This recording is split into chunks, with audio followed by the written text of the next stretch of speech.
देख रहे हैं 24 एनडी मीडिया। यहाँ होगी उसी की बात जो खबर होगी सच के साथ।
पार्टी का स्थापना दिवस मनाया जा रहा है, तो उसको लेकर के किस प्रकार की तैयारियां हैं?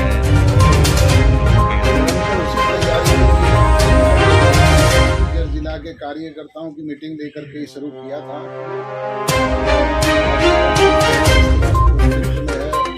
कल पंचकुला यमुनानगर के प्रोग्राम है, उसी तरीके से आगे करनाल के और निरंतर ये सिलसिला हमारा चलता है। सभी लोग इसमें लगे हुए हैं। प्रधानमंत्री जी ने तीनों कृषि कानून वापस ले लिए, उसके बावजूद भी जो किसान संयुक्त मोर्चा के लोग, तो प्रदेश के अंदर जो किसानों पर मामले दर्ज हो चुके हैं, उनकी वापसी लेने की हो जाएगी। गृह मंत्री जी का स्टेटमेंट भी चला है।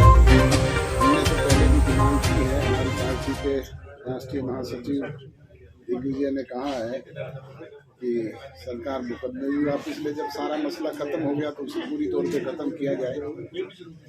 अब ये केंद्र सरकार के निर्देश पे होगा और उसके लिए उन्होंने कमेटी का गठन कर दिया। उसमें किसानों की भी प्रतिनिधित्व तो शामिल करने की बात कही गई है। क्या फैसला लेते हैं वो निर्णय करना उनका काम है।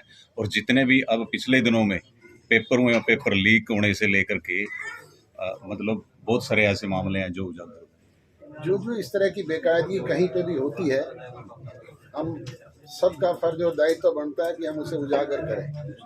हाँ, सरकार का काम होता है वो उस पर एक्शन ले, और सरकार इस मामले में पूरे मुस्तैदी से हर मामले को एक्शन लेने का काम कर रही है।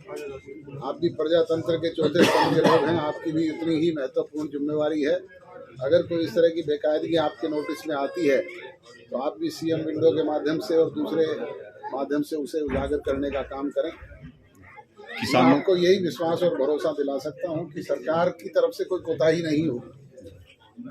किसानों के सामने 2-3 समस्याएं बहुत गंभीर रही हैं इस बार। एक तो प्याज जीरी बेचने की, और दूसरा डीएपी खाद की बड़ी किल्लत रही। उसके बावजूद अब यूरिया खाद पाने के लिए भी किसानों को बड़ी लाइनों में लगना पड़ रहा है। तो सरकार की क्या व्यवस्था? खाद की कमी की वजह से थोड़ी परेशानी जरूर हुई, पर अब वो मामला ठीक हो गया है। जहां तक आप परचेज की बात करते हैं, पिछले 2 साल से जब से हरियाणा प्रदेश में जेजेपी और बीजेपी की सरकार का गठन होने के बाद हमने किसान का दाना दाना खरीद करने का काम किया, उसका भुगतान सीधा उसके अकाउंट में किया। और मुझे ये कहते हुए गर्व और फख्र होता है कि हरियाणा एकमात्र ऐसा प्रदेश है जहाँ 13 फसलें एमएसपी प्राइस पे बिक रही हैं, और 13 एमएसपी प्राइस पे भी नहीं, उससे भी ज़्यादा पे। आज कॉटन का रेट एमएसपी का कुछ है, वास्तविकता बाजार में कुछ और है। ग्वार का रेट भी इसी तरीके से, सरसों का रेट भी इसी तरीके से। आप दूसरी क्रॉप्स भी देखें, बाजरा जिसे कोई खरीदने के लिए तैयार नहीं होता था, उसने हमने किस रेट पे बिकवाया, आज भी भावांतर स्कीम के तहत वो बिक रहा है। डॉक्टर साहब, एमएसपी पे राय क्या है आपकी? एमएसपी बढ़ना चाहिए या हम ये तो दूर पहले की दिन कौड़ी से है? इस बात के पक्षधर रहे हैं और इस बात का पहले दिन से विश्वास भी किसान को दिलाया था कि अगर आपकी एमएसपी पे आंच आएगी तो हम इस सरकार को तिलांजलि देने वाले पहले लोग हैं। खबरों से जुड़ी हर अपडेट जानने के लिए हमारे चैनल को लाइक करें, सब्सक्राइब करें और ज्यादा से ज्यादा शेयर